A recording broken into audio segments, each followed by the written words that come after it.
And good evening, everyone.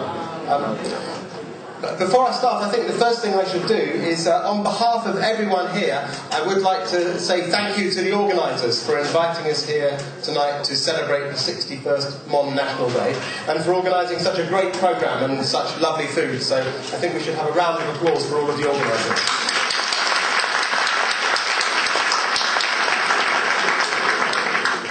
And I feel very honoured and privileged to be asked to speak tonight, and I'm very grateful for that opportunity. And it's a real pleasure for me to be able to say a few words tonight about what Mon National Day means to me.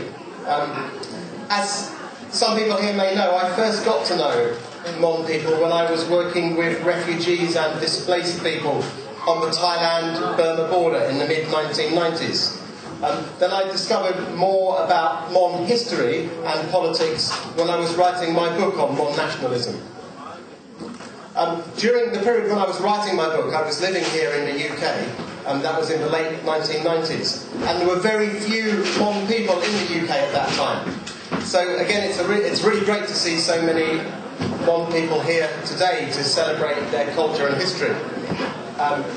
And it really, for me, there's such a change between the situation just a few years ago when there were not such a vibrant Burmese community, and today to see so many Burmese people here celebrating their culture, that's great. I think also the fact that there are so many people from Burma in the UK now, of course, that's also a testimony to the fact of the difficulty of the situation in Burma at the moment. And so we need to be aware of that when we're celebrating something like Mon National Day today. My first impressions of Mon society were gained through the people that I met on the border working with refugees and political organisations. And then later on, doing the research for my book, I became aware of the very significant historical and cultural role which Mon people have played in Southeast Asia, and the significance of Mon civilization, for example, introducing Theravada Buddhism into the region, which I think is one of the themes which the previous speaker was talking about. And so when I first met Mon people, of course, this was along the Thailand-Burma border, as I said, in the refugee camps and in the jungle. It was only later that I visited Mon land proper, the Mon populated areas of Burma. And I then really began to appreciate the great cultural and beautiful natural resources of Mon land. And just the depth of the historical Mon tradition was something that was very striking to me when I finally visited the country. And on my subsequent visits, I've been hugely impressed by the strength of the Mon cultural identity that exists to this day. While I was doing research on my book, I became aware that, in fact, really since the 19th century, since the British colonial period, observers have been predicting that the Mon population will soon be in decline. And for more than 100 years, occasionally people have said that one day there will be no more Mon speakers, and that the Mon language will cease to be used. I think history has proved that pessimistic message to be completely untrue. I think today in Burma, and also among the smaller Mon population in Thailand, the community is in fact thriving. I think the last 10 years in particular have seen many new initiatives in Burma, but also among the Mon community in Thailand, even though the conditions in those countries are so difficult. And that's, of course, a reason and an issue to celebrate. And the fact that these achievements have been achieved in a situation, particularly in Burma, which is so difficult, does bring us back to the problems of that country.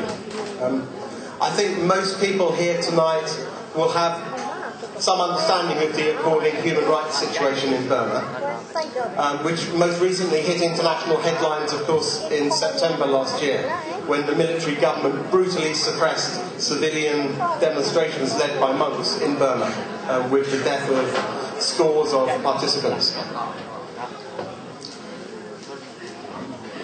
Of course, despite recent government announcements that there will be a referendum held later this year and elections in 2010, very little progress has been made on the national political stage in Burma. And I think in the case of the Mon, this is despite the great hopes for progress which the New Mon State Party, the main Mon armed organisation, had when they agreed a ceasefire with the military government in 1995. Many of those hopes for political progress which Lai Shui-jin and his colleagues had at the time of the 1995 ceasefire have not really been achieved.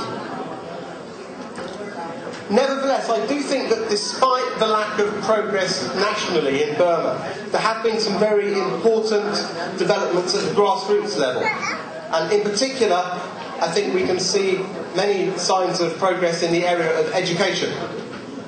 So I was very happy when I was asked in my talk tonight to say something about the education situation in Monland and in the border areas.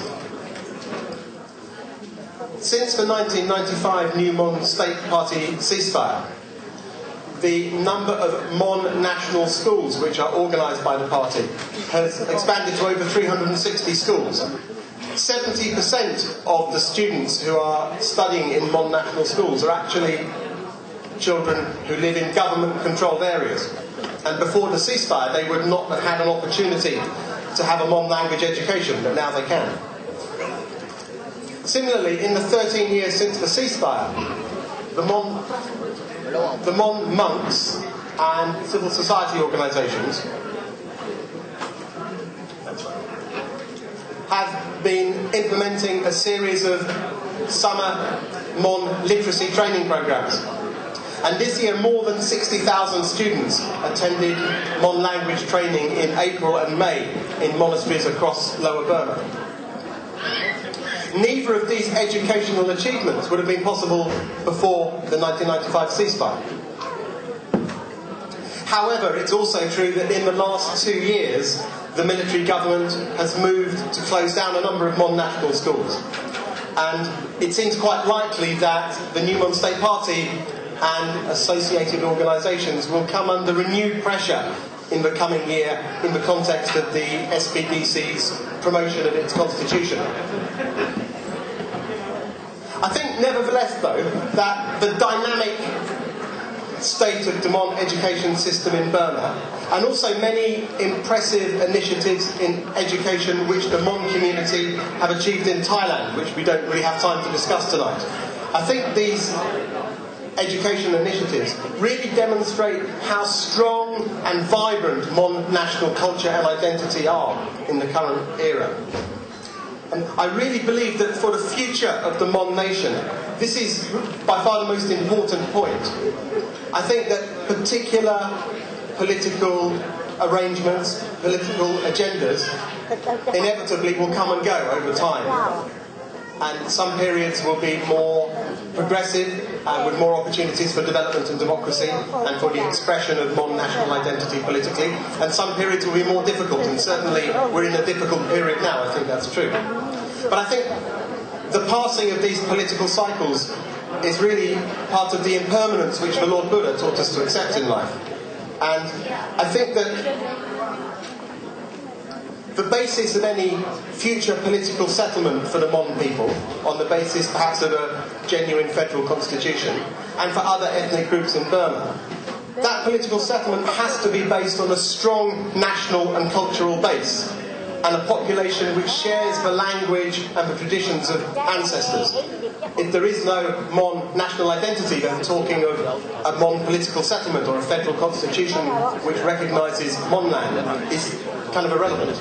So, in this sense, I believe that despite the current difficulties in Burma, which of course should not be dismissed lightly because they are very serious, that Mon society is today really as strong as it has been for many decades. And I think that today, when we're celebrating Mon National Day, of course we need to focus on the problems in Burma, but we should really be celebrating the fact that even in that adversity, that Mon society remains strong and dynamic. And just to see people here tonight, it's clear that there is a great future for the Mon nation. And with that, I would say thank you and dangoon.